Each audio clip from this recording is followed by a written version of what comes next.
നമസ്കാരം. റെയിൽ വികസനത്തിൽ അതിവേഗം മുന്നോട്ടു പോകാനുള്ള കേരളത്തിന്റെ മോഹങ്ങൾക്ക് ഗ്രീൻ സിഗ്നൽ നൽകുന്നത് ആരായിരിക്കും? സിൽവർ ലൈനിന് പകരം RRTS അതിവേഗ പാത എന്ന ആശയം അവതരിപ്പിച്ച പിണറായി സർക്കാരിന് വെല്ലുവിളിയാവുകയാണ് മെട്രോമാൻ ഇ ശ്രീധരൻ അവതരിപ്പിച്ച ബദൽ പാത. വിമർശിച്ചും പരിഹസിച്ചും സർക്കാരും പാർട്ടിയും ശ്രീധരനെതിരെ തിരിയുമ്പോൾ തന്റെ ആശയമായ ഹൈസ്പീഡ് റെയിൽവേയെ കുറിച്ച് ജില്ലകൾ തോറും വിശദീകരണ യോഗം സംഘടിപ്പിച്ച് ജനപിന്തുണ നേടാനുള്ള നീക്കത്തിലാണ് മെട്രോമാൻ. മികച്ചതും ചെലവ് കുറഞ്ഞതുമായ പദ്ധതി എന്ന നിലയ്ക്ക് ശ്രീധരനെ പിന്തുണയ്ക്കുകയാണ് പ്രതിപക്ഷം. ഇതോടെ സംഘർഷഭരിതമായ റെയിൽ വിവാദങ്ങൾക്ക് ശേഷം അതിവേഗ പാതയും രാഷ്ട്രീയ വിവാദ റെയിലുകളിൽ സിഗ്നൽ കാത്തുകിടക്കുകയാണ്. എൻകൗണ്ടർ ഇന്ന് ഈ വിഷയത്തിലാണ്. പ്രേക്ഷകർക്ക് സ്വാഗതം. ഈ ശ്രീധരൻ, അദ്ദേഹത്തെ നിങ്ങൾക്കെല്ലാവർക്കും അറിയാലോ. അദ്ദേഹത്തിൻ്റെ ടെക്നോക്രാറ്റ് രീതി മാത്രമല്ല, അധികാര കേന്ദ്രങ്ങളിൽ നല്ല ബന്ധമുള്ള ഒരാളാണ് അദ്ദേഹം. ഈ റെയിലിന് അദ്ദേഹം ഇടുന്ന പേര് അതിവേഗ റെയിൽ എന്നാണ്. നമ്മൾ വളരെ അധിക സ്പീഡല്ല നമ്മൾ ഉദ്ദേശിച്ചിരുന്നത്. ആവട്ടെ, ഏതായാലും ഞങ്ങൾ അംഗീകരിക്കാം എന്ന് ഞാൻ പറഞ്ഞു. പക്ഷേ അദ്ദേഹത്തോട് പറഞ്ഞുകൊണ്ട് കാര്യമില്ലല്ലോ. കേന്ദ്ര റെയിൽവേ മന്ത്രിയെ ബന്ധപ്പെട്ടു. അദ്ദേഹത്തിൻ്റെ മനസ്സിലെ അങ്ങനൊരു കാര്യം ഉള്ളതായിട്ടില്ല. അപ്പോൾ സംസാരിക്കുമ്പോൾ കേരയിൽ ഇല്ലാതാക്കി ഞാനാണല്ലോ, അതും ഇതായിട്ട് പാട്ടു ശ്രീധരനാണ് മുടക്കിയത്. എന്നിട്ട് അദ്ദേഹത്തിൻ്റെ അതിവേഗ റെയിൽ കൊണ്ടുപോകാൻ വേണ്ടി ചെയ്ത പണിയുമായ ഒരു ദുരുദ്ദേശത്തെ കൊണ്ട് പലത് പറഞ്ഞു. അത് ശരിയല്ല. കേരളത്തിൽ അതിവേഗ ട്രെയിൻ കൊണ്ടുവരുന്നതിന് ഞങ്ങളാരും എതിരല്ല. വരണം, കേരളത്തിൻ്റെ ഇൻഫ്രാസ്ട്രക്ചർ മാറണം. പക്ഷേ അതിന് പാരിസ്ഥിതികമായി പരിശോധനകൾ നടത്തി സാമ്പത്തികമായി കേരളത്തിന് താങ്ങാൻ പറ്റുന്ന ഒരു പദ്ധതി വരട്ടെ. അത് കേന്ദ്രം കൊണ്ടുവന്നാലും ഇനിയിപ്പോൾ കേരളത്തിന് കൊണ്ടുവരാനൊന്നുമില്ലല്ലോ. പോണ പോക്കിലാണ് ഇത് പറഞ്ഞത്.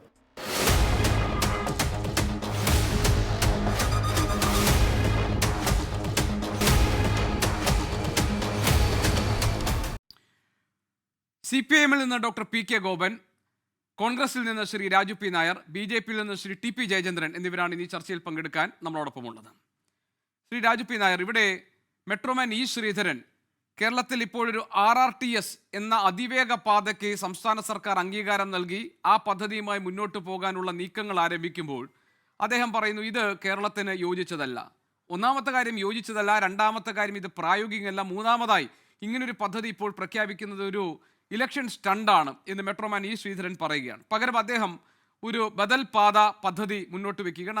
അതിവേഗ റെയിൽ പാത എന്ന നിലയിൽ തന്നെയാണ്. അതിന് കേന്ദ്രാനുമതി ലഭിക്കുന്ന തരത്തിൽ അതിന് DPR തയ്യാറാക്കുകയും ചർച്ചകൾ നടത്തുകയും അത് മുന്നോട്ട് കൊണ്ടുപോകാൻ കേന്ദ്രാനുമതി ലഭിച്ചു എന്നൊക്കെയാണ് അദ്ദേഹം പറയുന്നത്. മാത്രമല്ല ജില്ലകൾ തോറും അതിൽ വിശദീകരണം നടത്തി മുന്നോട്ട് പോകാൻ അദ്ദേഹം തീരുമാനിക്കുകയും ചെയ്തിരിക്കുന്നു. പ്രതിപക്ഷം ഇതിൽ ഏത് പദ്ധതിക്കൊപ്പമാണ്? അല്ല, ഞങ്ങളെ സംബന്ധിച്ചിടത്തോളം ഈ ഏത് പദ്ധതിക്കൊപ്പം എന്ന് പറയുന്നെങ്കിൽ ഈ പദ്ധതിയുടെ വിശദാംശങ്ങൾ പുറത്തു വരണം. ഒന്ന്, അതിവേഗ റെയിൽ പദ്ധതി എന്നുള്ള ഒരു ആശയത്തെ ഞങ്ങൾ എതിർക്കുന്നില്ല.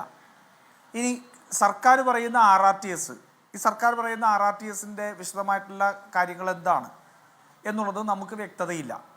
എന്തായാലും ഈ രണ്ട് കാര്യങ്ങൾ പരിഗണിക്കുന്നതിന് മുമ്പ് സാധാരണ ജനങ്ങൾക്ക് വേണ്ടി ഇപ്പോൾ പരിഗണിക്കേണ്ട ഒരു കാര്യമുണ്ട്. അത് ഈ സിൽവർ ലൈൻ എന്നുള്ള പേരിൽ കോടികൾ ചെലവാക്കി അതിനുശേഷം ഉറങ്ങിക്കിടക്കുന്ന മനുഷ്യരുടെ വീട്ടിൽ വരെ കയറി അടുക്കളയിലും കക്കൂസിലും എല്ലാം അടിച്ച മഞ്ഞക്കുറ്റിയാണ്. ആ മഞ്ഞക്കുറ്റികളുടെ കാര്യത്തിൽ എന്താണ് തീരുമാനം എന്നുള്ളതാണ് ആദ്യം നമുക്കറിയേണ്ടത്. കാരണം ഈ മഞ്ഞക്കുറ്റി അടിച്ച സ്ഥലങ്ങളിലെല്ലാം ഫ്രീസ് ചെയ്തിട്ടിരിക്കുന്നത് പാവപ്പെട്ട മനുഷ്യർക്ക് അവരുടെ സ്ഥലം ക്രയവിക്രയം ചെയ്യാൻ കഴിയാതെ വിദ്യാഭ്യാസ ആവശ്യങ്ങൾക്കോ വിവാഹ ആവശ്യങ്ങൾക്കോ പോലും അല്ലെങ്കിൽ ജപ്തി കടം തീർക്കാൻ പോലും വിൽക്കാൻ കഴിയാത്ത സാഹചര്യത്തിൽ ഇന്ന് കിടക്കുക. അപ്പം അതുകൊണ്ട് കേന്ദ്രം അതിവേഗ റെയിൽ പദ്ധതി കൊണ്ടുവന്നാലും അതോ ഇവർ RRTS എന്ന് പറയുന്ന എന്തെങ്കിലും കൊണ്ടുവന്നാലും ശരി, അതിനെല്ലാം മുമ്പ് ആദ്യം സിൽവർ ലൈനിനെ സംബന്ധിച്ച് വ്യക്തത വരുത്തണം.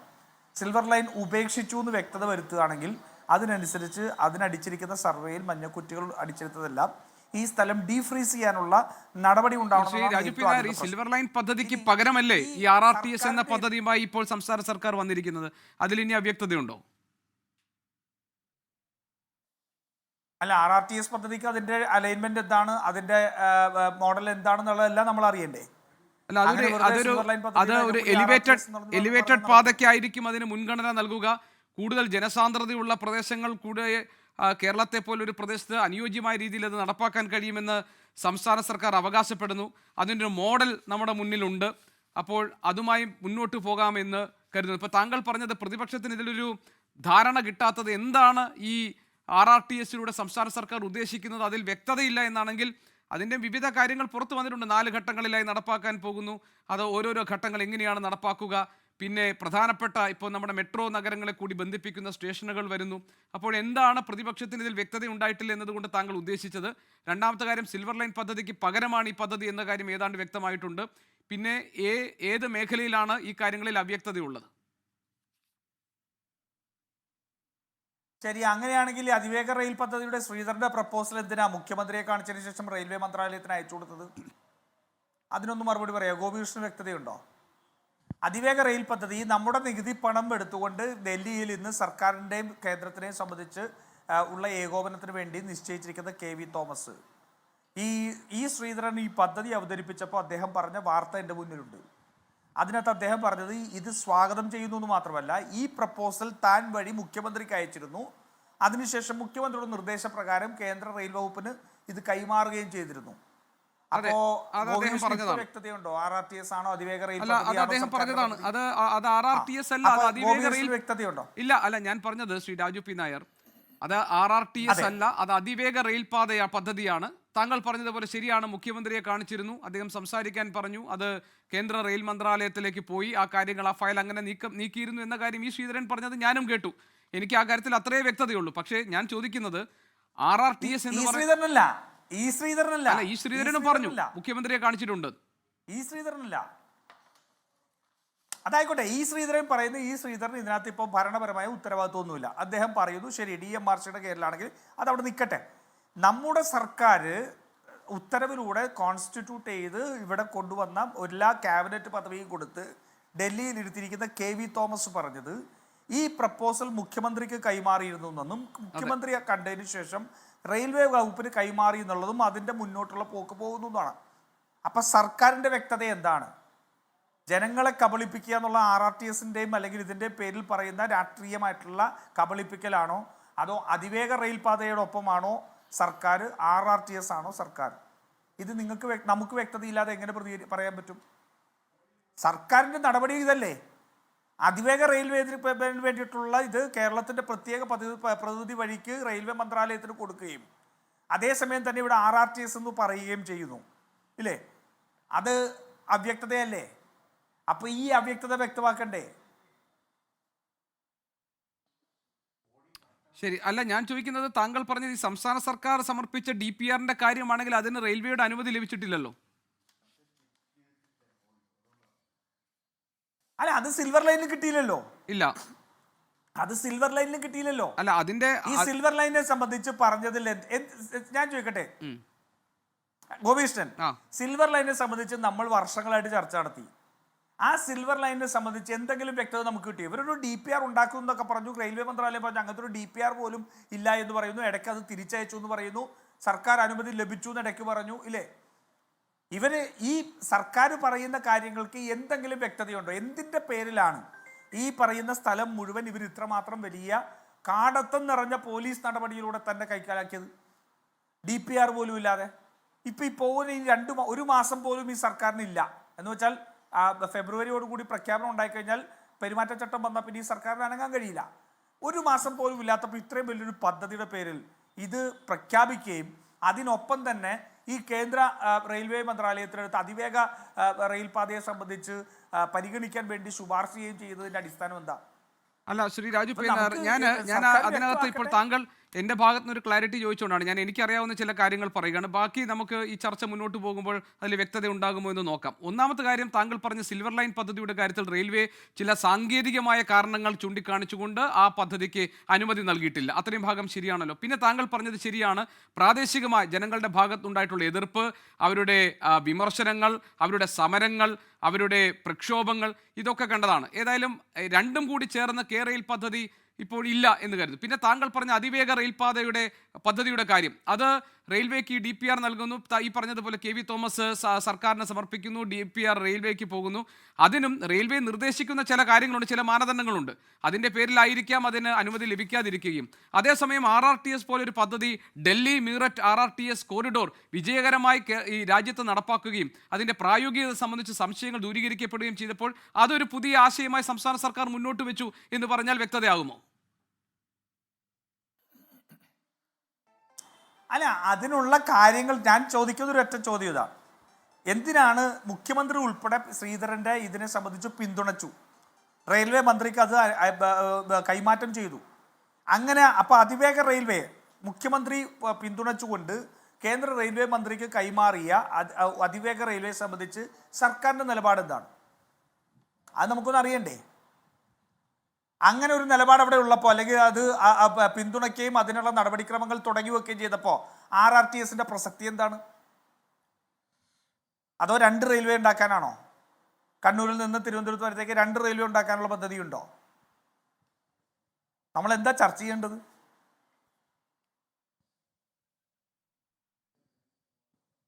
ഞാൻ ചോദിക്കുന്നത് ശരി, താങ്കളുടെ വാദം അവിടെ നിൽക്കട്ടെ. ഡോക്ടർ PK ഗോപൻ ഉണ്ടല്ലോ മറുപടി പറയാൻ. ഒരു കാര്യം കൂടി ഞാൻ അതിനിടയിൽ ചോദിക്കട്ടെ. പ്രതിപക്ഷത്തിന് ഈ കാര്യത്തിൽ ശ്രീധരൻ മുന്നോട്ട് വെച്ച ആശയത്തിനോടാണോ താല്പര്യം? അതായത് ഇന്ന് പ്രതിപക്ഷ നേതാവ് പറഞ്ഞത് കേരളത്തിൻ്റെ പാരിസ്ഥിതിക സവിശേഷതകളോട് യോജിച്ച് നിൽക്കുന്ന, അതിനോട് അനുയോജ്യമായ, കേരളത്തിൻ്റെ സാമ്പത്തികമായി കേരളത്തിന് വലിയ ബാധ്യത ഉണ്ടാക്കാത്ത ഒരു പദ്ധതിയാണ് പ്രതിപക്ഷം അനുകൂലിക്കുക എന്നത്. അത് ശ്രീധരൻ മുന്നോട്ട് വെച്ച അതിവേഗ റെയിൽപാതയാണ് എന്നാണോ താങ്കൾ പറഞ്ഞു വരുന്നത്? RRTS അങ്ങനെ വലിയ ചിലവേറിയതും പരിസ്ഥിതിക്ക് അനുയോജ്യമായ ഒരു പദ്ധതിയല്ല എന്നൊരു വിലയിരുത്തൽ പ്രതിപക്ഷത്തിനുണ്ടോ? അതുകൊണ്ടാണ് ഞാൻ ചോദിച്ചത്, നിങ്ങളുടെ നിലപാട് എന്താണ്? ശ്രീധരനൊപ്പമാണോ അതോ സംസ്ഥാന സർക്കാരിനൊപ്പമാണോ? സർക്കാരിന്റെ ആശയക്കുഴപ്പത്തെക്കുറിച്ച് താങ്കൾ പറഞ്ഞു, അതിന് ഡോക്ടർ PK ഗോപൻ മറുപടി പറയട്ടെ. ഞാൻ ചോദിക്കുന്നത് പ്രതിപക്ഷത്തിന്റെ ഈ കാര്യത്തിലുള്ള വ്യക്തത എന്താണ്? ഞങ്ങളെ സംബന്ധിച്ചോളം വ്യക്തമാണ്. കേരളത്തിന് അതിവേഗ റെയിൽപാത ആവശ്യമാണ്, കാലഘട്ടത്തിൻ്റെ ആവശ്യമാണ്, സംശയമില്ല. പക്ഷേ കേരളത്തിൻ്റെ ഭൂപ്രകൃതിയുടെ പ്രത്യേകമായ സവിശേഷമായ സാഹചര്യങ്ങൾ കണക്കിലെടുത്ത്, കേരളത്തിൻ്റെ പ്രത്യേകമായ സാമ്പത്തിക സാഹചര്യങ്ങളെ കണക്കിലെടുത്ത് അതിന് ഫീസിബിൾ ആയിട്ടുള്ളൊരു പദ്ധതിക്ക് മാത്രമേ പ്രതിപക്ഷം പിന്തുണയുള്ളൂ. അത് ഫീസിബിൾ ആണോ എന്നറിയണമെങ്കിൽ ഇതിൻ്റെ വിശദാംശങ്ങൾ പുറത്തു വരണം. സിൽവർ ലൈൻ പദ്ധതി വന്നപ്പോഴത്തേക്ക് 100 കണക്കിന് കിലോമീറ്റർ എംബാങ്ക്മെൻറ്റും ബാക്കിയുള്ളിടത്ത് 10 മീറ്റർ ഉയരത്തിൽ മതിലും കെട്ടിക്കൊണ്ട് ഉണ്ടാക്കുന്നത് കേരളത്തെ പാരിസ്ഥിതികമായി തകർക്കും എന്നുള്ളത് വളരെ വ്യക്തമായിട്ട് ആധികാരികമായ പഠനത്തിന് ശേഷമാണ് എതിർത്തത്. പ്രതിപക്ഷം എതിർത്തത് സത്യമായി വന്നല്ലോ. ഇത് നടത്താൻ കഴിയില്ല എന്ന് പറഞ്ഞത് പ്രതിപക്ഷം പറഞ്ഞത് സത്യമായി വന്നല്ലോ. കേരളയിൽ വരും കേട്ടോ എന്നുള്ളതായിരുന്നല്ലോ ഇപ്പം മുങ്ങിപ്പോയത്. അപ്പോൾ ഞങ്ങളെ സംബന്ധിച്ചിടത്തോളം ആശയത്തിലല്ല പ്രശ്നം, ആ ആശയത്തിനകത്ത് കിടക്കുന്ന ഈ പദ്ധതിയുടെ വിശദാംശങ്ങൾ കേരളത്തെ എങ്ങനെ സാമ്പത്തികമായും പാരിസ്ഥിതികമായും ബാധിക്കും എന്നുള്ള വിശദാംശങ്ങൾ അറിഞ്ഞതിന് ശേഷം ഏത് നിർദ്ദേശത്തെയും അതിനകത്ത് പിന്തുണയ്ക്കുന്നതിന് യാതൊരു അല്ല. ഇതിനകത്ത് ശ്രീ രാജു നായർ RRTSനെ കുറിച്ച് ഞാൻ വായിച്ച് മനസ്സിലാക്കിയെടുത്തോളം ഇതൊരു എലിവേറ്റഡ് വയാഡക്റ്റ് ആണ്. തൂണുകളിൽ ആണ് ഈ റെയിൽ പോകുന്നത്. കൂടുതൽ ഇടങ്ങളിലും വളരെ കുറച്ച് ഭാഗങ്ങളിൽ മാത്രമേ ഉള്ളൂ നമ്മൾ നേരത്തെ പറഞ്ഞ സിൽവർ ലൈൻ പ്രശ്നമായ എംപാങ്ക്മെന്റ് ഉള്ളത്. അല്ല, അതിന് DPR ഉണ്ടോ? ഇല്ല, നോക്കട്ടെ, അത് ചോദിക്കാം. ഡോക്ടർ PK ഗോപൻ ഉണ്ടല്ലോ, അദ്ദേഹം പറയട്ടെ. DPR ഉണ്ടോ? അല്ല, പറഞ്ഞത് ഞാൻ ചോദിക്കുന്നത് 1 ലക്ഷം കോടി രൂപയുടെ ഒരു പദ്ധതിയെ കുറിച്ച് പ്രായോഗികമായി അത് നമ്മുടെ നാടിന് രാജ്യത്ത് നടപ്പാക്കിയ ഒരു പദ്ധതി എന്ന നിലയിൽ നമ്മുടെ മുന്നിൽ ഒരു മാതൃകയുണ്ട് എന്നാണ് ഞാൻ പറഞ്ഞത്. അതാണ് Delhi Meerut RRTS corridor. Delhi Meerut RRT മാത്രമല്ല, സിംഗപ്പൂരും അമേരിക്കയിലും ഒക്കെ പല പല ടെക്നോളജീസ് നടക്കുന്നുണ്ട്. ഞാൻ പറഞ്ഞ കേരളത്തിന്റെ കാര്യത്തിൽ പ്രാഥമികമാണോ എന്നോ പറയട്ടെ. അല്ല ഞാൻ പറയുന്നത് എവിടെയും ഉണ്ടാവും. ലോകത്ത് പല സാങ്കേതിക വിദ്യകളുണ്ട്. ആ സാങ്കേതിക വിദ്യ അനുസരിച്ചുള്ളത് നമ്മുടെ കേരളത്തിൽ പ്രായോഗികമാണോ എന്ന് വരണമെങ്കിൽ അതിൻ്റെ വിശദമായ പദ്ധതി രേഖ വേണം. ഡൽഹി മീററ്റ് ഹൈവേയിലുള്ള ട്രാഫിക് പാസഞ്ചർ ട്രാഫിക് കേരളത്തിലുണ്ടാകാൻ പോവുക, അത് എക്കണോമിക്കലി ഫീസിബിൾ ആണോ എന്നറിയണ്ടേ? അതിൻ്റെ ഡൽഹി മീററ്റിൻ്റെ പാരിസ്ഥിതികമായിട്ടുള്ള സവിശേഷതകളല്ലല്ലോ കേരളത്തിനുള്ളത്. അവിടെ പാരിസ്ഥിതികമായി ഫീസിബിൾ ആവണോ എന്നറിയണം. എൻവയൺമെൻറ്റൽ ക്ലിയറൻസ് അതിന് കിട്ടുമോ എന്നറിയണം. ഇതെല്ലാം DPRലൂടെ മാത്രമാണ് അറിയുന്നത്. നമ്മൾ എപ്പോഴാണ് എതിർത്തത്? ഈ DPRൽ വ്യക്തതയില്ലാത്ത DPR എങ്കിൽ പോലും 100 കണക്കിന് കിലോമീറ്റർ എംബാങ്ക്മെൻറ്റും അതുപോലെ തന്നെ ഈ ഇതും എന്താ പറയുക മതിലുകളും കെട്ടുന്നു എന്ന് പറഞ്ഞപ്പോഴല്ലേ നമ്മൾ എതിർത്തത്. അപ്പോൾ അതുകൊണ്ട് വിശദമായ പദ്ധതി രേഖയില്ലാതെ 1 ലക്ഷം കോടി രൂപയുടെ മേലെ വരുന്നൊരു പദ്ധതിക്ക് പ്രതിപക്ഷം ബ്ലാങ്കറ്റ് അപ്രൂവൽ കൊടുക്കണം എന്ന് പറഞ്ഞാൽ നടക്കില്ല. മറിച്ച് അതിൻ്റെ വിശദാംശങ്ങൾ പുറത്തു വരുമ്പോൾ ഏതാണോ അതിനകത്ത് ഇതായിട്ടുള്ളത്. പക്ഷേ സർക്കാർ അപ്പോഴും RRTS ആണോ അതോ അതിവേഗ റെയിൽ പേതക്കാണോ പിണറായി വിജയന്റെയും സർക്കാരിന്റെയും പിന്തുണ എന്നുള്ളത് അവ്യക്തമായിട്ട് നിൽക്കുക. ശരി, ഞാൻ വരാം. ഡോക്ടർ PK ഗോപൻ, കേരളയിൽ വരും കേട്ടോ എന്ന് മുഖ്യമന്ത്രി പിണറായി വിജയൻ പറഞ്ഞത് കേരളീയർ മറന്നിട്ടില്ല എന്ന് ശ്രീ രാജു P നായർ ഈ ചർച്ചയ്ക്കിടെ നമ്മൾ ഓർമ്മപ്പെടുത്തി. കേരളവുമായി ബന്ധപ്പെട്ട് ഉയർന്നു വന്ന ജനകീയമായ അല്ലെങ്കിൽ പല പ്രദേശങ്ങളിൽ നിന്ന് ഉയർന്നു വന്ന പ്രതിഷേധങ്ങളും എതിർപ്പിൻ്റെ സ്വരങ്ങളും പിന്നീട് സമരങ്ങളായി അത് രൂപാന്തരപ്പെട്ടതും ഒക്കെ നമ്മുടെ ഓർമ്മകളിലുണ്ട്. മാത്രമല്ല അതിന് റെയിൽവേയുടെ സാങ്കേതികമായ അനുമതി നേടിയെടുക്കാനും കഴിഞ്ഞില്ല. അപ്പോഴും മുഖ്യമന്ത്രി ശുഭാപ്തി വിശ്വാസത്തോടു കൂടി കേരളയിൽ വരും കേട്ടോ എന്ന് പറഞ്ഞതിനെ കുറിച്ചാണ് ശ്രീ രാജു പി നായർ പറഞ്ഞത്. ഇനിയിപ്പോൾ കേരളയിൽ ഒരു അടഞ്ഞ അധ്യായമാണ് എന്ന് ഇരിക്കെ മറ്റ് 2 പദ്ധതികൾ കേരളത്തിൽ സജീവമായി ചർച്ച ചെയ്യുന്നു. നമ്മുടെ നാടിൻ്റെ വികസനവുമായി ബന്ധപ്പെട്ട ഒരു സംവാദ വിഷയം എന്ന നിലയിൽ അതിൽ 2 ആശയങ്ങൾ അവതരിപ്പിക്കപ്പെടുകയാണ്. ഒന്ന് ശ്രീധരൻ അവതരിപ്പിച്ച ഒരു ആശയം അതിവേഗ റെയിൽപാത, മറ്റൊന്ന് ഒരു RRTS എന്ന് പറഞ്ഞ് സംസ്ഥാന സർക്കാർ കൊണ്ടുവരുന്ന ഒരു പദ്ധതിയെക്കുറിച്ച്. പക്ഷേ അവിടെ പ്രതിപക്ഷം ചോദിക്കുന്നൊരു ചോദ്യം വളരെ പ്രസക്തമാണ്. RRTS ആണോ അതോ ഈ ശ്രീധരൻ മെട്രോമാൻ അവതരിപ്പിച്ച അതിവേഗ റെയിൽപാത എന്ന് പറഞ്ഞാൽ സംസ്ഥാന സർക്കാരിന് നൽകി അതിനുശേഷം DPR റെയിൽവേക്ക് സമർപ്പിക്കപ്പെട്ടു എന്ന് പറയുന്ന അതിവേഗ റെയിൽപാത, ഇതിൽ ഏതാണ് സംസ്ഥാന സർക്കാർ സ്വീകരിക്കാൻ ഉദ്ദേശിക്കുന്ന മാതൃക? ഈ കാര്യത്തിൽ സർക്കാരിനും പാർട്ടിക്കൊക്കെ ഒരു വ്യക്തതയുണ്ടോ എന്നാണ് ശ്രീ രാജു പി നായർ ചോദിച്ചത്. പ്രസക്തമാണല്ലോ ആ ചോദ്യം.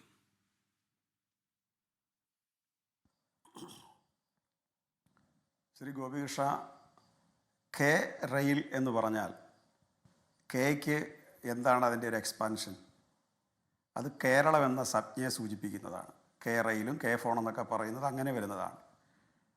അതിവേഗ റെയിലാണ് അതിൻ്റെ ഉത്തരം. അത് കേരളത്തിൽ വരും. ആര് തടസ്സം നിന്നാലും ആധുനികതയെ ആർക്കും തള്ളിക്കളയാൻ പറ്റത്തില്ല. സാങ്കേതികവിദ്യയൊക്കെ കടന്നു വരുമ്പോൾ പലരും എതിർപ്പ് പ്രകടിപ്പിക്കും. യാഥാസ്ഥിതിക ചിന്താഗതിയുള്ളവരൊക്കെ പല കാലത്തും അതിനെയൊക്കെ എതിർപ്പ് പ്രകടിപ്പിക്കും. ഏത് പുതിയ കാര്യം വരുമ്പോഴും സംശയദൃഷ്ടിയോടെ നോക്കുകയും അതില്ലാതാക്കാൻ പരിശ്രമിക്കുകയും അതിൻ്റെ ഗുണഫലങ്ങളെന്താ മുമ്പേ പോയി അനുഭവിക്കാൻ ശ്രമിക്കുകയും ചെയ്യും. ഇവിടെ വേറൊരു ചോദ്യം ഉയർന്നായിരുന്നല്ലോ ശ്രീ ഗോപികൃഷ്ണ, ആർക്കാണ് ഇത്ര ധൃതി?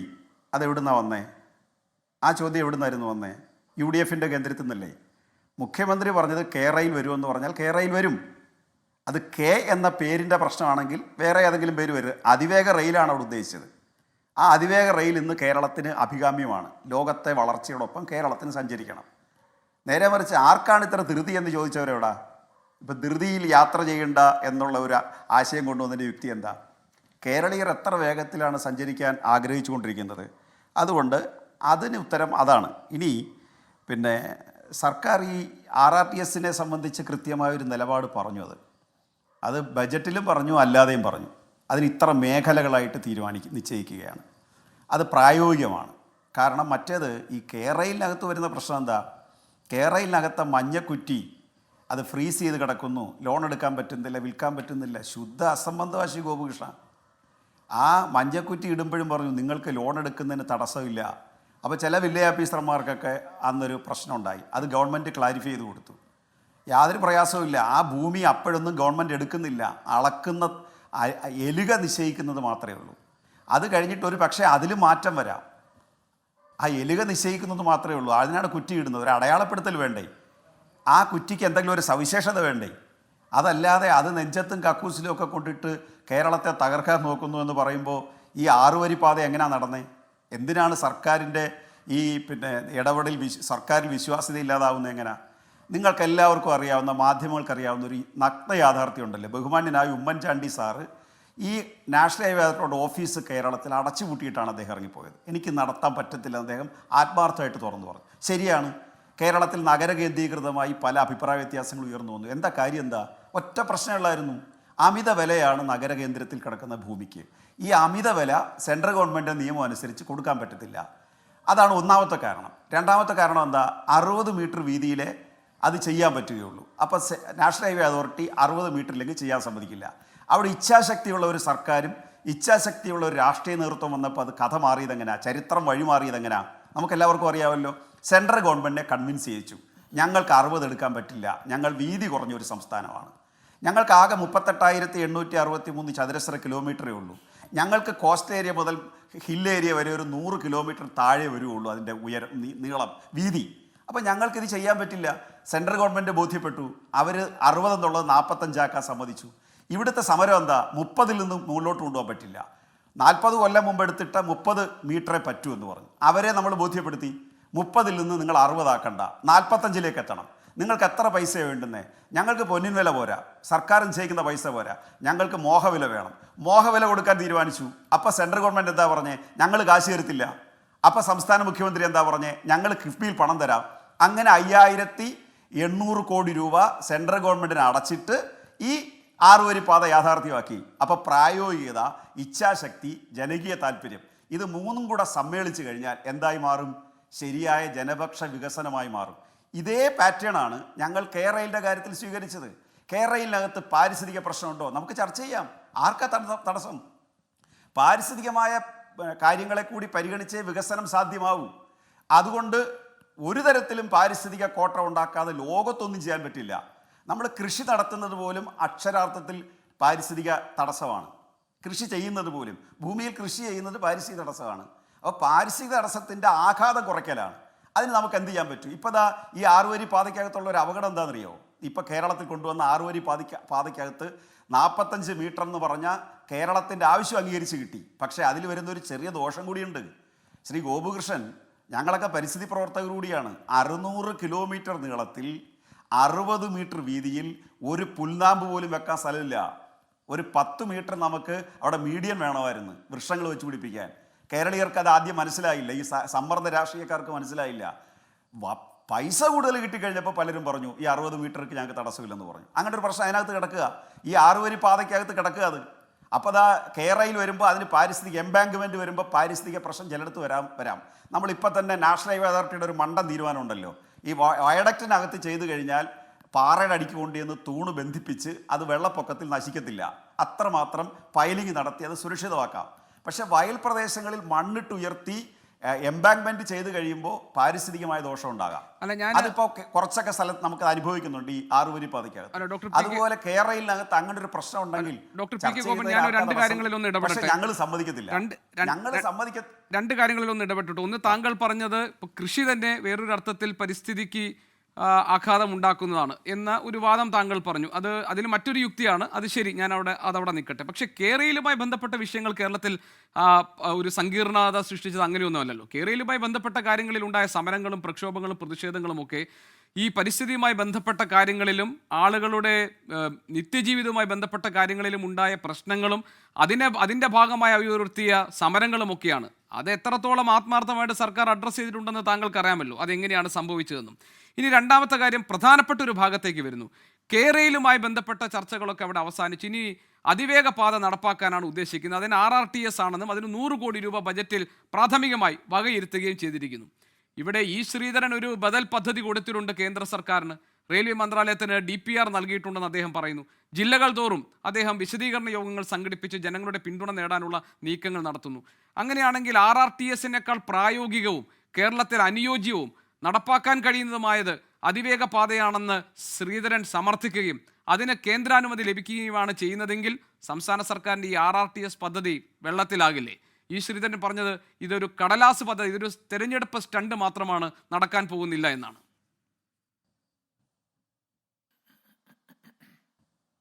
ശ്രീ ഗോപകൃഷ്ണ, അത് കൃത്യമായിട്ട് ഞാൻ അതിന് പ്രതികരിക്കാം. ഒറ്റ വാചകത്തിൽ അതിന് മുമ്പത്തെ ഒരു കാര്യത്തെ കൂടെ ക്ലോസ് ചെയ്യാം. അങ്ങ് ചോദിച്ചത് തന്നെയാണിപ്പോൾ ഈ പാരിസ്ഥിതിക പ്രശ്നത്തിൻ്റെ വിഷയം. നന്ദിഗ്രാമിൽ നിന്ന് മണ്ണ് കൊണ്ടുവന്ന് ഓർമ്മയുണ്ടോ ഗോപകൃഷ്ണ? കീഴാറ്റൂർ വയൽ പ്രദേശം നികത്തി ഈ 6 വരി പാത നിർമ്മിക്കുന്നതിനെതിരായിട്ട് നന്ദിഗ്രാമിൽ നിന്നാണ് മണ്ണ് കൊണ്ടുവന്നത്. ആ കീഴാറ്റൂർ സമരത്തിൽ നിന്നവർക്കെല്ലാം അപകടം മനസ്സിലായി. അവർ തിരിച്ചറിയുകയും അവർ ഭൂമി വിട്ടുകൊടുത്തിട്ടില്ല ഈ 6 വരി പാത ഇപ്പോൾ ഉണ്ടാകുന്നത്. അതിൻ്റെ മുമ്പിൽ സർക്കാർ കീഴടങ്ങിയെങ്കിലോ? പരിസ്ഥിതി പ്രശ്നത്തെ കൃത്യമായിട്ട് അഡ്രസ്സ് ചെയ്യണം, അല്ലാതെ വികസനം നടത്താൻ കഴിയില്ല. പക്ഷേ പരിസ്ഥിതി പ്രശ്നം ഉയർത്തിക്കൊണ്ട് കക്ഷി രാഷ്ട്രീയം കളിക്കാൻ ശ്രമിച്ചാൽ അതിന് കീഴടങ്ങാനും പറ്റില്ല.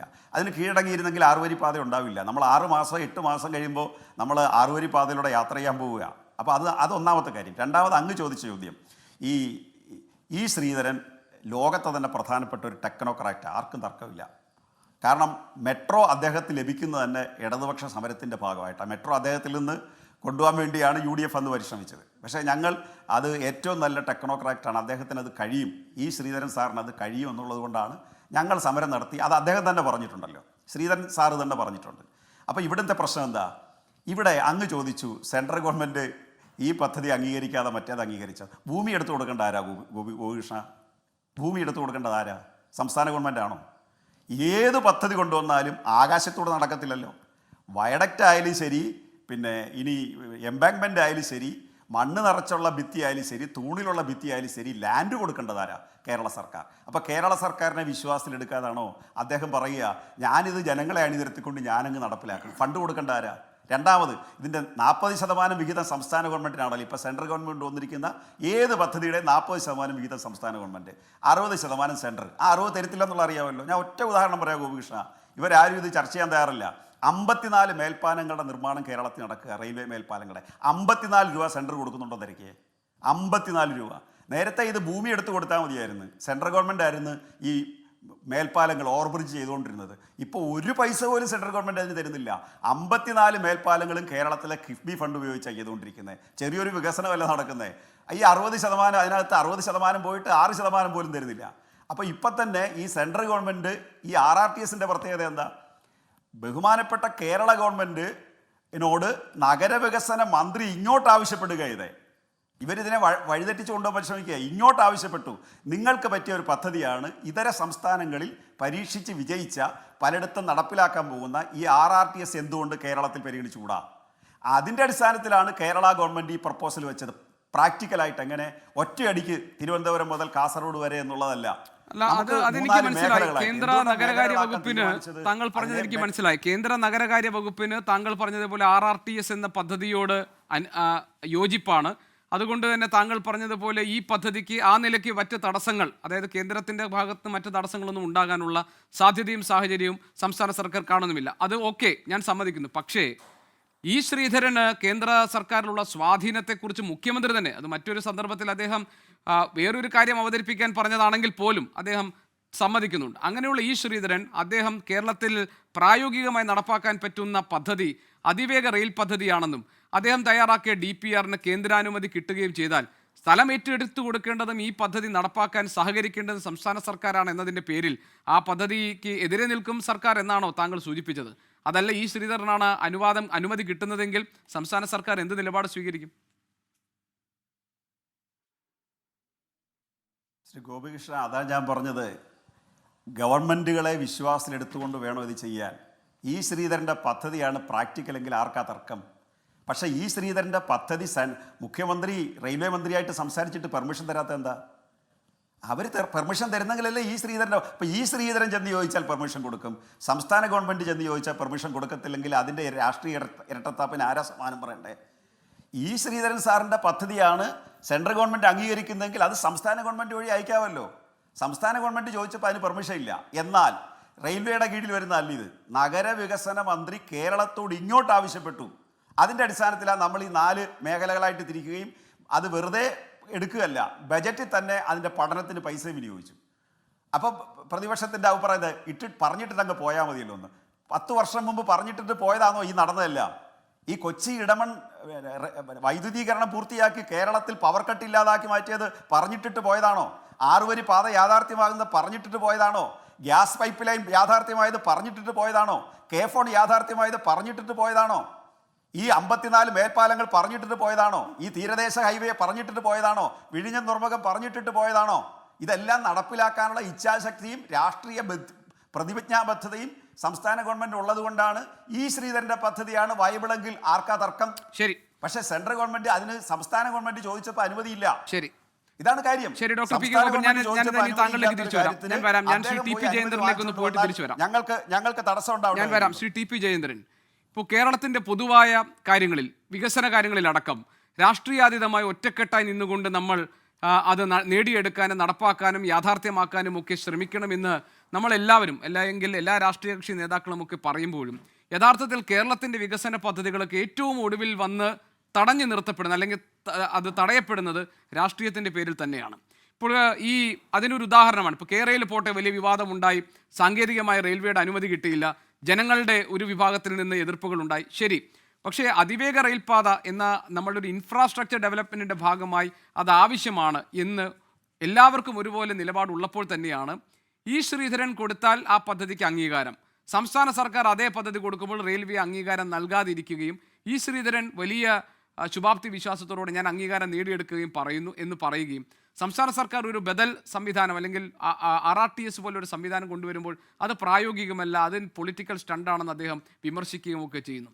അപ്പോൾ കേന്ദ്രത്തിന് ഒരു താല്പര്യമുണ്ടെന്നും ആ താല്പര്യം ആ രാഷ്ട്രീയത്തോട് ചേർന്ന് നിൽക്കുന്ന ഈ ശ്രീധരനിലൂടെ നടപ്പാക്കാൻ ശ്രമിക്കുന്നു എന്നും ഇപ്പോൾ ഡോക്ടർ പി കെ ഗോപനെ പോലുള്ളവർ ആക്ഷേപം ഉന്നയിച്ചാൽ എന്താണ് അതിനുള്ള മറുപടി?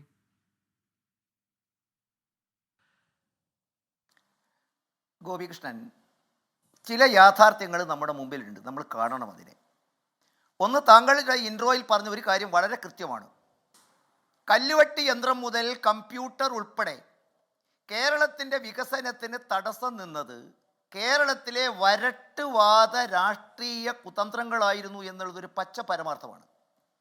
അതിനെ തള്ളിപ്പറഞ്ഞവർ, അതിനെ എതിർത്തവർ, പിന്നീട് വർഷങ്ങൾ കഴിഞ്ഞ് അതൊക്കെ നടപ്പിലാക്കേണ്ടി വരുമ്പോൾ സ്വാഭാവികമായിട്ടും ഒരുപാട് വർഷങ്ങളും ഒരുപാട് നീതി നിഷേധിക്കപ്പെട്ട തലമുറയുടെ ചരിത്രവുമാണ് നമ്മുടെ മുമ്പിലുള്ളത്.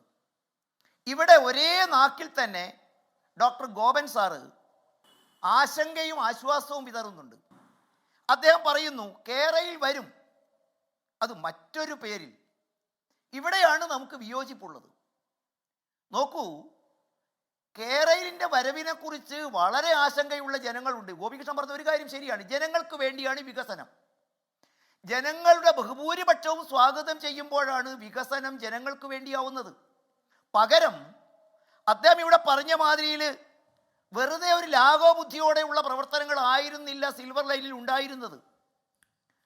അന്യൻ്റെ പാവപ്പെട്ടവൻ്റെ കിടപ്പാടത്തിനകത്തേക്ക് പോലീസിൻ്റെ സംരക്ഷണയിൽ അതിക്രമിച്ചു കയറി, കിടപ്പ് മുറിയിൽ കയറി മഞ്ഞക്കുറ്റിയിടുന്ന പ്രവർത്തനം, അതെൻ്റെ വീട്ടിൽ വരാത്തിടത്തോളം കാലം എനിക്കതിൻ്റെ വേദന അറിയേണ്ടാവില്ല. ഗോപൻ സാറിൻ്റെ വീട്ടിൽ വരാത്തിടത്തോളം കാലം ഒരുപക്ഷെ ഗോപൻ സാറിന് എൻ്റെ ബുദ്ധിമുട്ട് അറിയേണ്ടാവില്ല. പക്ഷേ കേരളത്തിലെ രാഷ്ട്രീയത്തിനപ്പുറത്ത് ചെങ്കൊടി കയ്യിൽ പിടിച്ചതടക്കമുള്ള ഒരു വലിയ തലമുറ അതിനെതിരായിട്ട് രംഗത്ത് വന്നു. അവർക്ക് വേണ്ടിയാണ് വികസനം എന്നവർക്ക് തോന്നിയിരുന്നില്ല എന്നുള്ളതാണ് ഇതിൻ്റെ പച്ച പരമാർത്ഥം. ഇപ്പോഴും നമുക്ക് ആശങ്കയുണ്ട്. ഒന്ന്, ഗോപികൃഷ്ണൻ പറഞ്ഞ മാതിരിയിൽ കേന്ദ്ര ഗവൺമെൻറ് ഈ DPR അല്ലെങ്കിൽ ഈ പദ്ധതി അംഗീകരിച്ചതായിട്ട് എൻ്റെ മുമ്പിൽ തെളിവുകളൊന്നുമില്ല. ചില ചർച്ചകൾ വാക്കാലുമല്ലാതെ ഉള്ളത് നടന്നു വരുന്നു. പക്ഷേ ഈ ചർച്ചയിൽ ഒരു കാര്യത്തിൽ നമുക്ക് യോജിപ്പുണ്ട്. കേരളത്തിലെ വരുന്ന തലമുറയ്ക്ക് നമ്മോടൊപ്പം 4-5 വർഷത്തിനുള്ളിൽ അതിവേഗ റെയിലിൻ്റെ ഗുണഭോക്താക്കളായി മാറണം. അതിന് കേരളത്തിൽ ഏറ്റവും അനുയോജ്യമായൊരു പദ്ധതി വരണം. അതിൽ ശ്രീധരൻ നമ്മുടെ മുമ്പാകെ ചില കാര്യങ്ങൾ തുറന്നു പറഞ്ഞത് മാത്രമാണ് ഗോപികൃഷ്ണൻ നമ്മുടെ മുമ്പിലുള്ളത്. അദ്ദേഹം പറയുന്നു കേരളിൻ്റെ മുമ്പുണ്ടായിരുന്ന ആസൂത്രണത്തിൽ അദ്ദേഹത്തിന് വലിയ പങ്കാളിത്തം ഉണ്ടായിരുന്നു സംസ്ഥാന ഗവൺമെൻറ്റുമായിട്ട്. പക്ഷേ അതെവിടെയോ വഴിപിരിഞ്ഞു പോയി, ലക്ഷ്യത്തിൽ നിന്നും പുറകോട്ട് പോയപ്പോൾ അദ്ദേഹം പറയുന്നു വാക്കാലല്ല, ഓരോ ഘട്ടത്തിലും വഴിമാറിപ്പോകുമ്പോൾ സംസ്ഥാന ഗവൺമെൻറ്റിന് ഞാൻ രേഖാമൂലം കത്തെഴുതിയിട്ടുണ്ട്. ജനകീയ പ്രക്ഷോഭത്തിൻ്റെ കാര്യത്തിലായാലും അതിനെതിരായുള്ള നിയമതടസ്സത്തിൻ്റെ കാര്യത്തിലായാലും അത് വഴിതെറ്റിപ്പോകുന്ന ഓരോ ഘട്ടത്തിലും സംസ്ഥാന ഗവൺമെൻറ്റിനോട് ഞാൻ കത്തിടപാടുകൾ നടത്തിയിട്ടുണ്ട് എന്ന് അദ്ദേഹം ഇന്നലെ വ്യക്തമാക്കി. കേരളയിൽ എന്തുകൊണ്ട് അപ്രായോഗികമാണ് എന്ന് ഞാൻ കേരളത്തിലെ മുഖ്യമന്ത്രിയോട് പറഞ്ഞു. പക്ഷെ വളരെ വൈകിയാണെങ്കിലും കേരളത്തിലെ മുഖ്യമന്ത്രി ഉൾപ്പെടെയുള്ളവർ കേരളത്തിൻ്റെ പാരിസ്ഥിതിക കോട്ട കെട്ടിത്തിരിക്കുന്ന, കേരളത്തിലെ പാവപ്പെട്ടവൻ്റെ കിടപ്പാടത്തിനകത്ത് ബലാത്കാരണ മഞ്ഞക്കുറ്റി നടത്തുന്ന ആ പദ്ധതിയിൽ നിന്ന് സംസ്ഥാന ഗവൺമെൻറ് പുറകോട്ട് പോയി.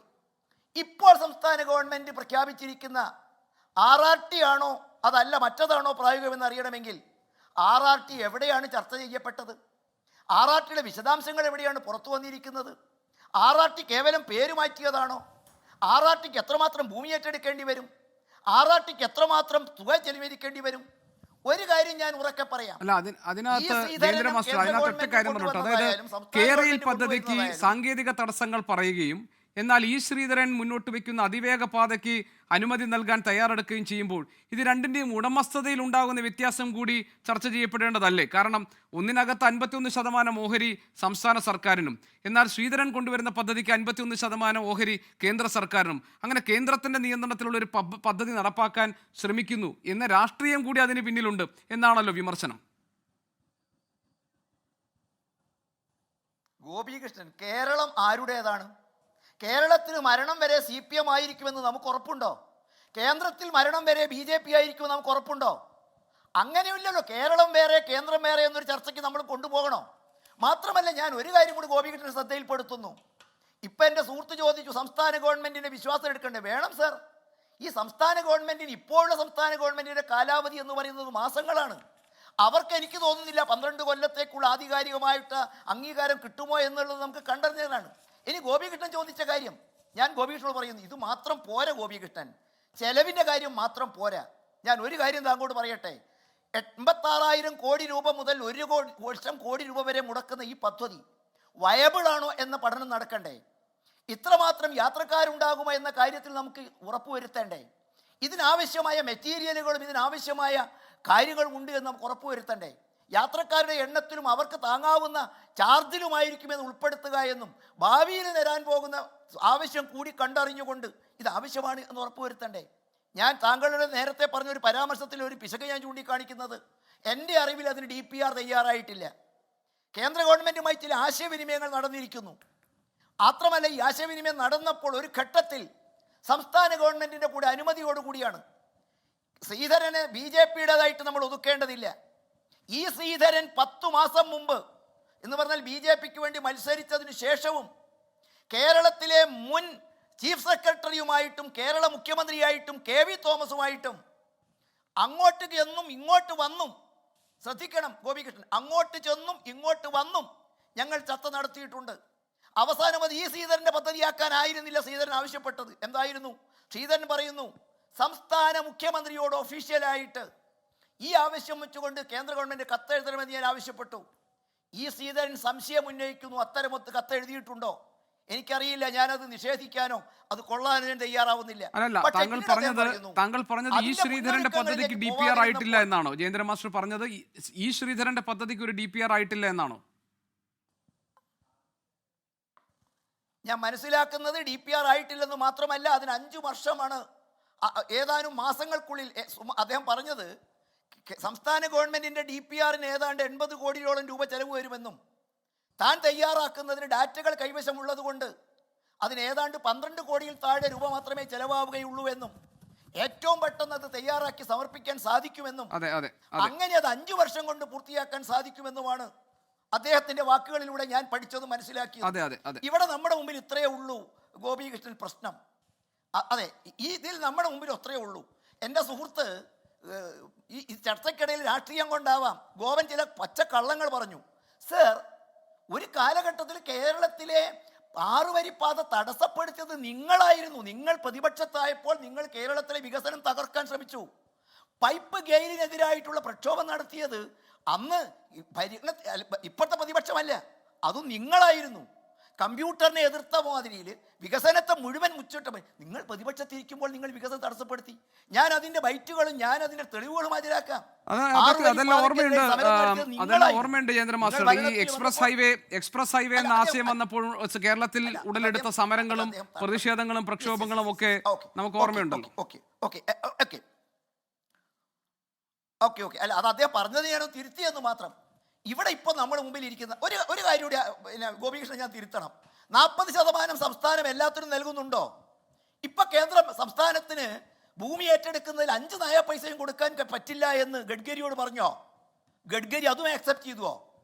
കാരണം BJPക്ക് ഇക്കാര്യത്തിൽ രാഷ്ട്രീയമില്ല. കാരണം ഇന്ന് CPM ആണെങ്കിൽ നാളെ ഈ ഭരണത്തിൽ അധികാരത്തിലിരിക്കേണ്ടത് മറ്റുള്ളവരാണ്, നാളത്തെ തലമുറയാണ്.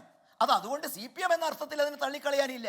അതുകൊണ്ടാണ് ഗഡ്കരി പറഞ്ഞത് 40%, ഇന്ത്യയിൽ 25% എല്ലാ സംസ്ഥാനങ്ങളും തരുന്നുണ്ട്. കേരളം പറഞ്ഞു ഞങ്ങളുടെ കയ്യിൽ കാശില്ല. ശരി, വേണ്ട. അവസാനം പറഞ്ഞു GSTയിൽ ഇളവ് തരുമോ? അതും കിട്ടിയോ എന്ന് എനിക്കറിയില്ല. അപ്പോൾ എല്ലാത്തിലും ഒന്നും 40 കൊടുക്കുന്നില്ല എന്ന കാര്യം അറിയുന്നു.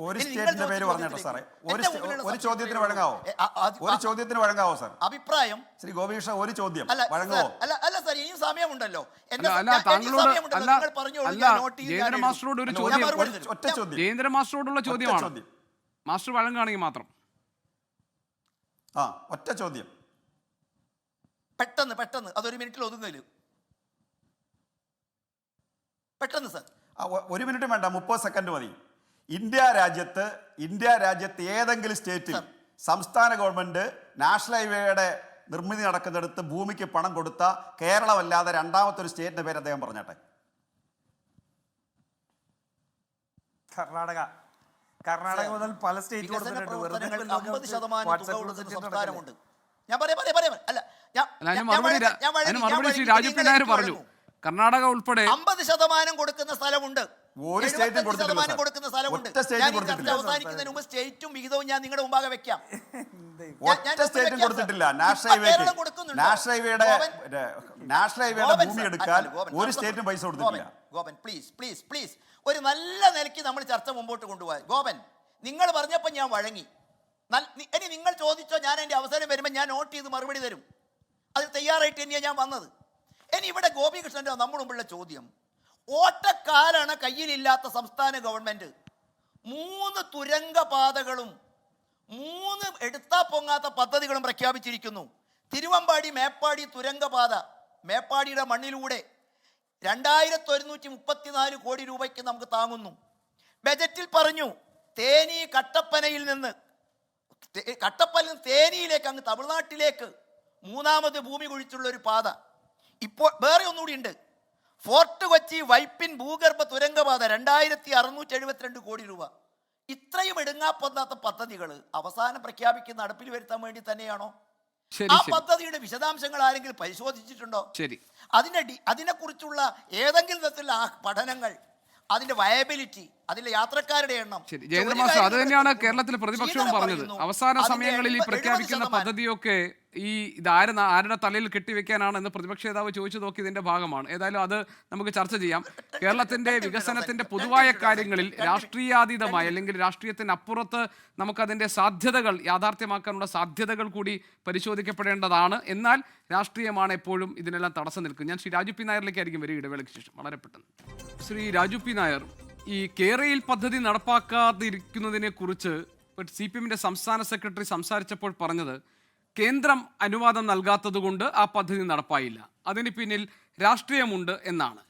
എന്നാൽ RRTS എന്ന് പറയുന്ന ഒരു പദ്ധതി അല്ലെങ്കിൽ അങ്ങനെ ഒരു ആശയം സംസ്ഥാന സർക്കാർ അവതരിപ്പിക്കുമ്പോൾ ഈ ശ്രീധരൻ്റെ അതിവേഗ പാതയെ പിന്തുണച്ച് പ്രതിപക്ഷം സംസാരിക്കുന്നത് ഇരട്ടത്താപ്പാണ് എന്ന വിമർശനമാണ് CPM ഉന്നയിച്ചത്. എങ്ങനെയാണ് ഈ വിമർശനത്തെ കാണുന്നത്? CPM ആദ്യം CPM ഇരട്ടത്താപ്പ് മാറ്റിയാൽ മതി. അതിവേഗ റെയിൽവേ പാതയുടെ ഈ ശ്രീധരന്റെ പ്രപ്പോസലിനെ മുഖ്യമന്ത്രി എന്തിനാണ് കേന്ദ്ര റെയിൽവേ മന്ത്രാലയത്തിന് അയച്ചത് എന്നുള്ളത് ആ ഇരട്ടത്താപ്പൊക്കെ മാറ്റിയാൽ അദ്ദേഹത്തിന് മറുപടി കിട്ടുള്ളൂ. അദ്ദേഹമൊക്കെ പറയുന്നതിന് മറുപടി പറയാൻ തന്നെ വലിയ ദുഷ്കരമായ പണിയാണ്. പിന്നെ ശ്രീ PK ഗോപൻ ഇവിടെ സംസാരിച്ചപ്പോൾ വളരെ വിശദമായിട്ട് അദ്ദേഹം കൂടുതൽ സമയമെടുത്ത് സംസാരിച്ചത് ഈ ഹൈവേ വികസനത്തിൻ്റെ കാര്യത്തെ സംബന്ധിച്ചാണ്. എന്തൊക്കെ പച്ചക്കള്ളമാണ് പറഞ്ഞത്. പക്ഷേ ആ പച്ചക്കള്ളത്തിനിടയ്ക്ക് അദ്ദേഹം ഒരു സത്യം പറഞ്ഞു. സ്ഥലം ഏറ്റെടുക്കുന്നതിന് വേണ്ടി ജനങ്ങൾ പണം കിട്ടാത്തതുകൊണ്ടുള്ള പ്രശ്നമുണ്ടായി. ആ പ്രശ്നം പിന്നീട് പരിഹരിക്കപ്പെട്ടു. എങ്ങനെയാണ് ആ പ്രശ്നം പരിഹരിക്കപ്പെട്ടത്? ആ പ്രശ്നം പരിഹരിക്കപ്പെട്ടത് 2013 കേന്ദ്ര ഗവൺമെൻറ് UPA ഗവൺമെൻറ് ഭൂമി ഏറ്റെടുക്കൽ നിയമം ഭേദഗതി ചെയ്യുകയും ഇത്തരത്തിലുള്ള പ്രോജക്റ്റുകൾ നടപ്പാക്കുമ്പോൾ അവിടെ ഈ മാർക്കറ്റ് വിലയുടെ 3-4 ഇരട്ടി അത് നൽകിക്കൊണ്ട് വേണം ഏറ്റെടുക്കാനെന്നുള്ളത് കേന്ദ്ര നിയമം വ്യവസ്ഥ ചെയ്ത് കഴിഞ്ഞപ്പോൾ 2015 അതിൻ്റെ ചട്ടങ്ങൾ രൂപീകരിക്കപ്പെട്ടപ്പോൾ ഈ മനുഷ്യർക്ക് പണം കൊടുക്കാനുള്ള സാധ്യത തുറന്നു. അങ്ങനെയാണ് നടന്നത്. പിന്നെ കേരളം മാത്രം എന്തോ കൊടുത്തു എന്നൊക്കെ പറയുന്നതൊക്കെ വെറും കള്ളമാണ്. അതൊക്കെ ഇവിടെ രേഖകൾ വേണമെങ്കിൽ പിന്നീട് തരാം. കർണാടക ഉൾപ്പെടെ ഒട്ടേറെ സംസ്ഥാനങ്ങൾ നാഷണൽ ഹൈവേയുടെ വികസനത്തിന് വേണ്ടി പണം കൊടുത്തിട്ടുണ്ട്. അതവിടെ നിൽക്കട്ടെ. പിന്നെ അദ്ദേഹം പറയുന്നത് രാഷ്ട്രീയ ഇച്ഛാശക്തി, ഏത് 30 മീറ്ററിൽ നിന്ന് 60 മീറ്റർ ആക്കാൻ വേണ്ടിയിട്ടുണ്ടായിരുന്ന രാഷ്ട്രീയ ഇച്ഛാശക്തി ഒക്കെ പറഞ്ഞു. ഞാനൊരു ഇച്ഛാശക്തി നിങ്ങളൊന്ന് കേൾപ്പിക്കാം. ഇപ്പോൾ എല്ലാവരും 30 മീറ്റർ യാതൊരു കാരണവശാലും കൂട്ടരുത്. അങ്കമാലി മുതൽ അരൂർ ചേർത്തല വരെ നോക്കൂ, ഇപ്പൊ 30 മീറ്ററിലാണ് നല്ല റോഡ് ഇട്ടിരിക്കുന്നത്. ആ റോഡിന്റെ 2 സൈഡും കണ്ടാൽ തന്നെ അത് വെട്ടിമാറ്റിയാൽ തന്നെ പിന്നെ 30-നും കുറയ്ക്കാൻ കഴിയുമെന്ന സ്ഥിതിയാണ് ഇപ്പൊ അതിന്റെ അനുഭവത്തിൽ ഉണ്ടാകുന്നതെന്നൊക്കെ പറഞ്ഞുകൊണ്ടുള്ള അഭിപ്രായം വന്നു. ആൾ പാർട്ടീസ് യോഗത്തിലെ ചർച്ചയിൽ എല്ലാവരും ഏകകണ്ഠമായി 30 മീറ്ററിൽ കൂടാൻ പാടില്ല എന്ന് തീരുമാനിച്ചു. മുഖ്യമന്ത്രിയുടെ നേതൃത്വത്തിൽ പ്രധാനമന്ത്രിയെ കണ്ട് ഈ കാര്യങ്ങൾ പറഞ്ഞാൽ അദ്ദേഹം കണിശമായി ഇത് അംഗീകരിക്കും. ശരി, ഞാൻ അവിടെ വെച്ച് നിർത്തുകയാണ്. വേണമെങ്കിൽ കൂടുതലായിട്ട് കേൾപ്പിക്കാൻ വീഡിയോ അയച്ചുതരാം. 2010 30 മീറ്ററിൽ കൂടുതൽ പാടില്ല എന്ന് ഓൾ പാർട്ടി മീറ്റിംഗ് ഞങ്ങളുണ്ട്. കാപട്യത്തിനില്ല, ഞങ്ങൾ ഉൾപ്പെടെയാണ്. ജനങ്ങളുടെ പ്രതിരോധത്തിന് ശേഷം അവിടെ വെച്ച് കൂടിയതിന് ശേഷം സ്ഥലമേറ്റെടുപ്പ് നിർത്തിവെച്ച ഗവൺമെൻറ്റാണ് VS അച്യുതാനന്ദൻ്റെ ഗവൺമെൻറ്. മനസ്സിലായില്ലേ? അതിനുശേഷം ഉമ്മൻചാണ്ടിയുടെ ഗവൺമെൻറ് വന്നു. ഉമ്മൻചാണ്ടിയുടെ ഗവൺമെൻറ് കേന്ദ്ര മന്ത്രിസഭയുമായി കേന്ദ്ര സർക്കാരുമായി ചർച്ച ചെയ്തു. അവരൊരു കാരണവശാലും 45 മീറ്ററിന് താഴത്തേക്ക് പോകില്ല എന്നുള്ള നിലപാടെടുത്തോടെ 45 മീറ്ററിൽ ആ റോഡുകൾ നിർമ്മിക്കാൻ വേണ്ടി ഉമ്മൻചാണ്ടി ഗവൺമെൻറ് തീരുമാനമെടുത്തു. അന്ന് 45 മീറ്ററിൽ റോഡ് നിർമ്മിക്കാൻ വേണ്ടി തീരുമാനമെടുത്തപ്പോൾ അതിനെതിരെ സമരം ചെയ്തത് CPM ആണ്. 30 മീറ്ററിൽ കൂടാൻ പാടില്ല. PK ഗോപൻ എന്തൊരു മനോഹരമായിട്ടാണ് ഇന്ന് നടുക്ക് പൂന്തോട്ടം ഉണ്ടാവുമായിരുന്നു, അല്ലെങ്കിൽ മറ്റേ സൈഡിൽ ഇതുണ്ടാവുമായിരുന്നു എന്നൊക്കെ പറയുന്നത്. 30 മീറ്ററിൽ കൂടുതൽ കൂടാൻ പാടില്ല എന്ന് പറഞ്ഞ് 45 മീറ്ററിൽ റോഡ് നിർമ്മിക്കാൻ തീരുമാനമെടുത്ത ഉമ്മൻചാണ്ടിയെ ഇവർ സമരത്തിൽ ചെയ്തവരാണിവർ. ഈ കേരളത്തിലെ നിയമസഭയിൽ വരെ ഉണ്ടായിരുന്നില്ലേ? PK ഗോപൻ കള്ളം പറയുകയാണോ വസ്തുത അറിയാതെ പറയുകയാണോ എന്ന് എനിക്കറിയില്ല. എന്തായാലും ഈ വാദം പലരും ഇതിനകത്ത് മുമ്പ് വെച്ചിട്ട് തെളിവുകളോടുകൂടി ആ വാദങ്ങളെല്ലാം തള്ളിക്കളഞ്ഞ ചർച്ചകളുണ്ട്. PK ഗോപൻ ആ ചർച്ചയെ കൊണ്ടെടുത്ത് കേൾക്കണം എന്നുള്ളൊരു അഭ്യർത്ഥന എനിക്കുണ്ട്. പിന്നെ രണ്ടാമത്തെ കാര്യമാണ്, ഈ ശ്രീധരനെ BJPയുടെ മുഖ്യമന്ത്രി കാൻഡിഡേറ്റ് ആയിരുന്നു. അദ്ദേഹം മത്സരിച്ചിട്ടുണ്ട്. അദ്ദേഹം പാലക്കാട് പരാജയപ്പെടുത്തിയിട്ടുണ്ട്. കോൺഗ്രസ് അദ്ദേഹത്തെ പരാജയപ്പെടുത്തുകയും ചെയ്തു. അത് രാഷ്ട്രീയം കഴിഞ്ഞാൽ ഈ ശ്രീധരനെ അതിനപ്പുറം ഒരു എഞ്ചിനീയറിംഗ് എക്സ്പേർട്ടായിട്ടാണ് നമ്മൾ കാണുന്നത്, ഇല്ലേ? എഞ്ചിനീയറിംഗ് എക്സ്പേർട്ടായിട്ടുള്ള ഈ ശ്രീധരൻ വെച്ച ഒരു പ്രപ്പോസൽ, ആ പ്രപ്പോസൽ ഇവർ അംഗീകരിച്ചല്ലോ. അതുകൊണ്ടാണല്ലോ അങ്ങനെ ഈ ശ്രീധരൻ്റെ പ്രപ്പോസൽ അയച്ചു കൊടുത്തത്. ഇപ്പോൾ RRTSന്റെ ന്യൂനത ഈ ശ്രീധരൻ പറഞ്ഞാൽ അപ്പോൾ തന്നെ രാഷ്ട്രീയമാവണം എങ്ങനെയാ? ഒരേ സമയം ഈ ശ്രീധരൻ്റെ ഒരു പ്രസ്താവന അംഗീകരിക്കുകയും മറ്റൊരു പ്രസ്താവന രാഷ്ട്രീയമാണെന്ന് പറഞ്ഞ് നിരാകരിക്കാനും പറ്റുമോ? ഇനി ചോദിച്ചല്ലോ, RRTSനെ സംബന്ധിച്ച് എന്താണ് പദ്ധതി, എന്ത് പദ്ധതി എന്നുള്ളത് നിങ്ങൾക്ക് പറയാൻ പറ്റിയിട്ടുണ്ടോ? എത്ര രൂപ ചെലവാകും എന്ന് നിങ്ങൾക്ക് പറയാൻ പറ്റിയിട്ടുണ്ടോ? നിങ്ങൾക്ക് ഇതിൻ്റെ പാസഞ്ചർ ട്രാഫിക്കിൻ്റെ ഐഡിയ നിങ്ങളുടെ കയ്യിലുണ്ടോ? എങ്ങനെ ഇത് എക്കണോമിക്കലി ഫീസിബിൾ ആക്കും എന്ന് ഉണ്ടോ? നേരത്തോട് ചോദിച്ചാൽ എത്ര ഭൂമി ഏറ്റെടുക്കേണ്ടി വരും എന്നുണ്ടോ? അലൈൻമെൻറ്റ് ഏതാണ് അറിയോ? ഇതൊന്നും അറിയാതെ ഒരു പദ്ധതി, തട്ടിക്കൂട്ട് പദ്ധതിയുമായിട്ട് ഇലക്ഷന് ഇനി 1 മാസം പോലും ഇല്ലാത്തപ്പോൾ വന്നിട്ട് ഇത്തരത്തിലുള്ള കഥകൾ ഉണ്ടാക്കുന്ന, ചർച്ചകൾ ഉണ്ടാക്കുന്നത് ഈ മറ്റു പല വിഷയങ്ങളും ചർച്ച ചെയ്യാതിരിക്കാൻ വേണ്ടിയിട്ടാണ്. ഞാൻ പറഞ്ഞില്ലേ, ഈ കഴിഞ്ഞ ബജറ്റ് ഒരു വോട്ട് ഓൺ അക്കൗണ്ട് പാസ്സാക്കി പോകേണ്ടടുത്ത് ഒരു ഫുൾ ബജറ്റ് അവതരിപ്പിച്ചിട്ട് 1 മാസം പോലും ഇല്ല, ഒപ്പിടാൻ സമയമില്ല, ഓർഡറാക്കി. ആ സമയത്ത് ഒരു ഫുൾ ബജറ്റ് നടത്തിയത് എന്തിനായിരുന്നു? ജനങ്ങളെ കബളിപ്പിക്കാൻ വേണ്ടിയാണ്.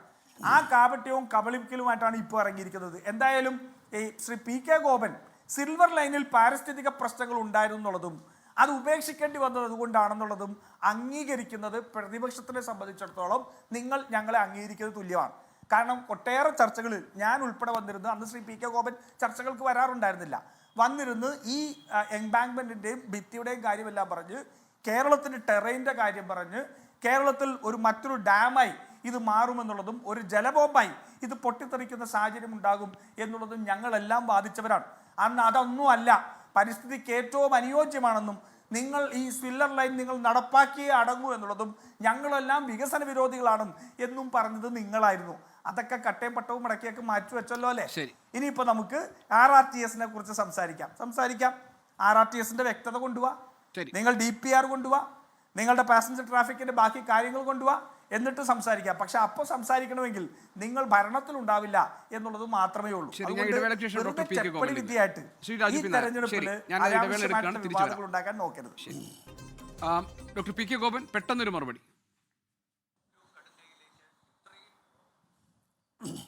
ഒന്നാമത്തെ കാര്യം, പ്രഖ്യാപിച്ചിട്ട് പോകും 10 കൊല്ലം ഈ സംസ്ഥാനത്ത് ഇടതുപക്ഷ മുന്നണി ഭരിച്ചു. കഴിഞ്ഞ വർഷം പ്രഖ്യാപിച്ചപ്പോഴും ഇതുപോലെ പറഞ്ഞായിരുന്നു, ഞങ്ങൾ ഇട്ടിട്ട് പോയില്ല.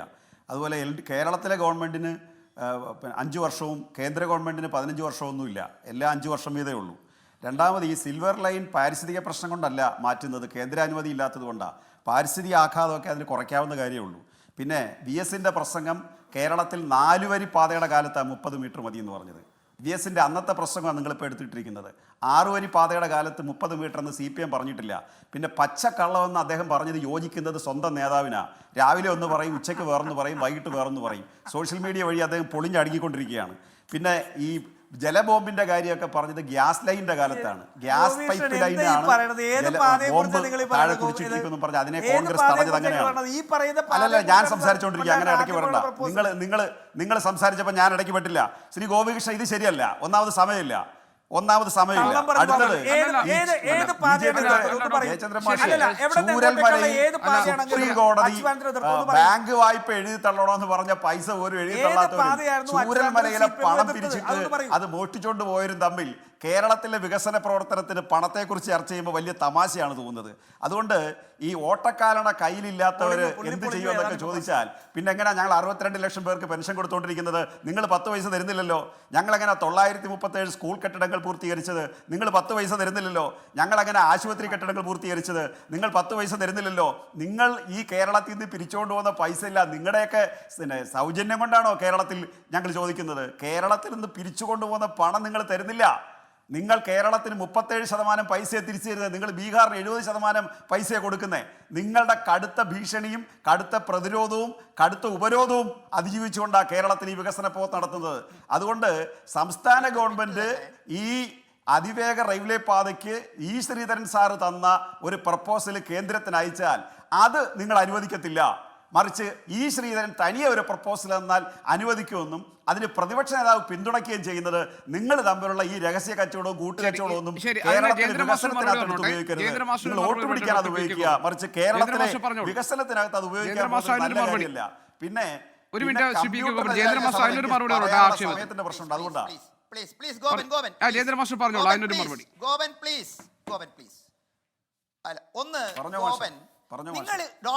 നിങ്ങൾ ഗവേഷണം നടത്തി ഡോക്ടറേറ്റ് കിട്ടിയ ആളല്ലേ? ഈ ആവശ്യവുമായിട്ട് കോടതിയിൽ പോയോ കേന്ദ്രം തരുന്നതിനെതിരായിട്ട്? ആ കടലാസ് കുപ്പത്തൊട്ടിയിൽ കോടതി എറിഞ്ഞത് എന്താ ഗോപൻ? പോയി സുപ്രീം കോടതി പോയി. സുപ്രീം കോടതിയാ പറയുന്നത്. സുപ്രീം കോടതി പോയി സാർ. സുപ്രീം കോടതി പോയി. ഞങ്ങൾ പോയതിനു ശേഷം കടമെടുപ്പ് പരിധി വർദ്ധിപ്പിച്ചു തന്നെ. മറ്റുള്ളവരെ മര്യാദ പഠിപ്പിക്കുമ്പോൾ മര്യാദ സ്വയം പഠിക്കണം ഗോപൻ സാർ.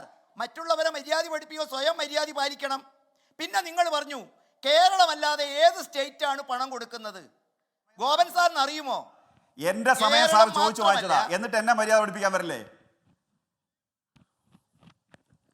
സർ മര്യാദ കാണിക്കുന്നേ എന്താ? നിങ്ങളൊരു ഡോക്ടർ അല്ലേ, മര്യാദ കാണിക്കേ. ഉത്തർപ്രദേശ് എന്നെ മര്യാദ പഠിപ്പിക്കുന്നതിന് മുമ്പ് നിങ്ങൾ എന്റെ സമയം ചോദിച്ചു വാങ്ങിച്ചിട്ടാണ് നിങ്ങൾ എന്നെ മര്യാദ പഠിപ്പിക്കാൻ വരുന്നത്. അതുകൊണ്ട് നിങ്ങൾ കാണണം. ഡോക്ടറോ രോഗി എന്നൊക്കെ ഇരിക്കട്ടെ, എന്റെ സമയം ചോദിച്ചു വാങ്ങിച്ചതാണ്, എന്നിട്ട് എന്നെ മര്യാദ പഠിപ്പിക്കാൻ വരുന്നു. ഉത്തരം മുട്ടുമ്പോ ബഹളം ഉണ്ടാക്കല്ല. ഉത്തരം മുട്ടുമ്പോ ബഹളം ഉണ്ടാക്കല്ലേ? നിങ്ങൾ പറഞ്ഞപ്പോ ഞാൻ നിങ്ങൾ കോടതി പോയെന്ന് ചോദിച്ചാൽ കോടതി പോയി. സുപ്രീം കോടതി പറഞ്ഞില്ലേ സാർ ബാങ്ക് വായ്പ എഴുതള്ളാൻ? നിങ്ങൾ എഴുതള്ളിയോ? ചോദിച്ചപ്പോ ഞാൻ ഇന്ത്യൻ സുപ്രീം കോടതി അല്ലേ നിങ്ങളോട് പറഞ്ഞ ബാങ്ക് വായ്പ എഴുതള്ളാൻ? സത്യം ഞങ്ങൾ ബഡ്ജറ്റിൽ വെച്ചിരിക്കുകയാണ് ബാങ്ക് വായ്പ എഴുതള്ളാൻ.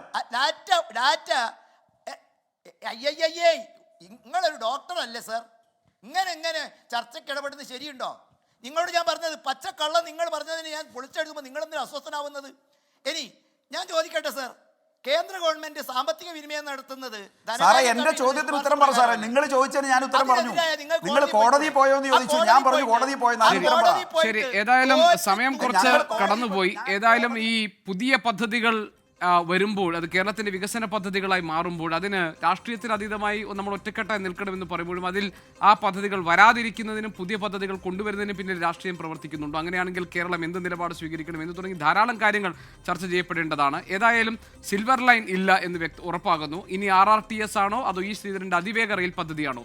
ഏതാണെങ്കിലും കേരളത്തിന്റെ അടിസ്ഥാന സൗകര്യ വികസനത്തിന് മുതൽക്കൂട്ടാകുന്ന പദ്ധതികൾക്ക് രാഷ്ട്രീയം തുരങ്കം വയ്ക്കാതിരിക്കട്ടെ എന്ന് നമുക്ക് പ്രതീക്ഷിക്കാം. ഈ ചർച്ചയിൽ പങ്കെടുത്ത എല്ലാ അതിഥികൾക്കും നന്ദി. എൻകൗണ്ടറിലൂടെ പൂർത്തിയാകുന്നു.